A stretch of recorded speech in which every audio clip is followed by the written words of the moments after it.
For those unaware, the first episode of our new Wanda-centric Let's Play series is out now as we speak. And why is that in any way relevant, you ask? Well, because I'm thinking that the series might see me swiftly changing the water down the line with use of the Celestial Portal, which will not only mark the very first time such a thing is done outside of a guide on this channel, but has also brought something to my attention here today. We might be able to farm Wanda's kits. Now, I am not entirely convinced of the potential of this, nor would I go out on a limb and call this an actually worthwhile farm, but there is something to share here, so we might as well, right? Right, but before we do, let's be reasonable when considering what and who is truly at quote-unquote fault here. No. It's not Wanda being this pay-to-win character that seemingly gets better and better with each and every video I put out. In fact, this has nothing to do with Wanda, and more so the starting inventories of survivors and how all of that interacts with the Celestial Portal itself. Want to farm Willow's lighters at Bernie's in the same way? Go for it. Want more battle helms at the cost of no gold? Do what you just saw, but with Wigfrid instead. Want kitchenware and crops quickly? Choose Warley, and so on and so forth, folks. All that matters is a character's starting inventory. So before we get to the comment section and go blah blah blah blah blah, let's remember context. So then, with Wanda spawning in with 1 ageless watch and 3 timepieces each and every bloody time, it will mean that each and every bloody time a subsequent Wanda spawns in, it will equal 1 additional watch and 3 additional timepieces. Folks, it is not rocket science. 8 Wanda switches will equal 24 timepieces and 8 ageless watches. But say we take it a step further with the help of a clockmaker's toolkit, something that never goes away, mind you. What if we disassembled all of them 8 watches too?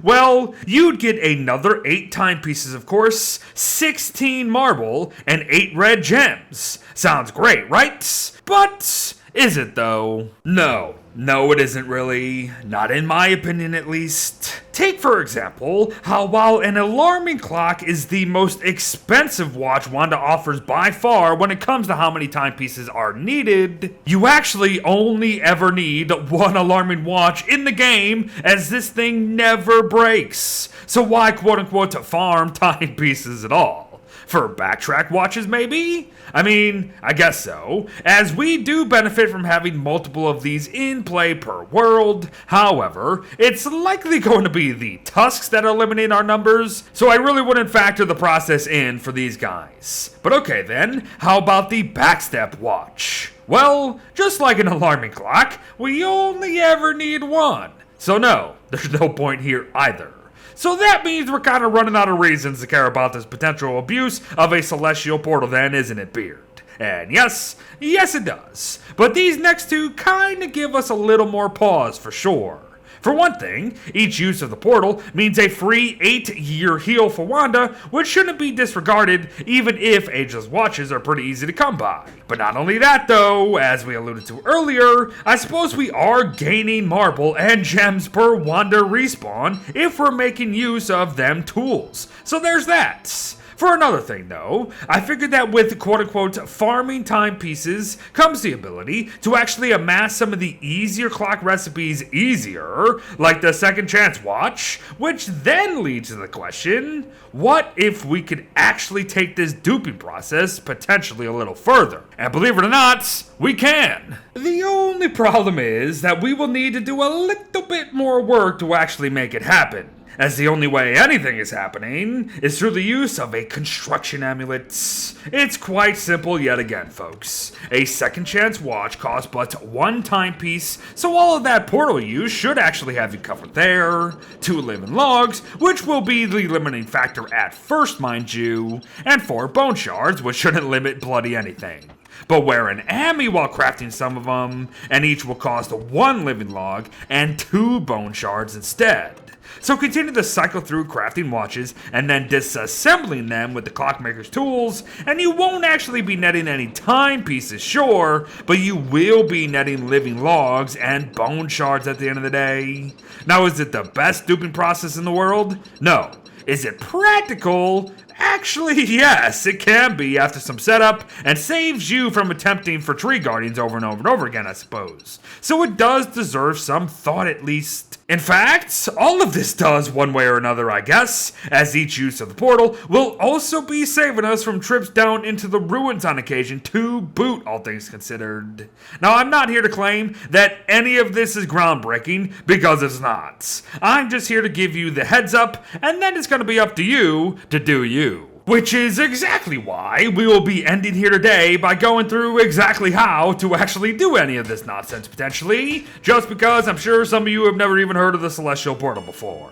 But first, we'll be needing to gain access to the Celestial tab, something I hope you've learned, through any means necessary. So it's a good thing we have some options nowadays. Finding and mining the suspicious boulder following a meteor shower can net us the celestial orb here that will then give us what we need, or we can set sail to the lunar islands to complete any of the 3 celestial altars, as yes, the celestial portal crafts exist under these things now too, in case you didn't know.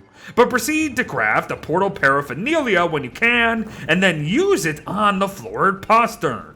This will then open up another craft requiring a purple moon lens and some moonstone, as you can see, and once they have been put into the recipe, the portal will lunify right before our eyes. Then all one has to do is create as many moon rock idols as they can or wish to, and the ability to switch survivors on the fly at will be theirs forever. And yep, that's it, folks. It is actually quite simple, honestly. So do with all this as you please. Everyone, I'm not gonna lie to ya. I honestly have no idea what this video set out to do here today. I mean, the process shown does have use, I guess, and even for characters beyond Wanda II, which is kinda nice, but it's nothing earth-shattering for sure. And funny enough, it might actually still be more worth it for the marble and red gems at the end of the day. So I guess all I'm saying is this. It's Monday. I kinda sorta already had all this footage. I found it less compelling once in the editing process, but in the end, I still kinda released it because I had nothing and didn't want to do anything else today. So, you know, something like that. But thanks for watching anyways. Well wishes to all, and I'll see you in the next one. Bye-bye.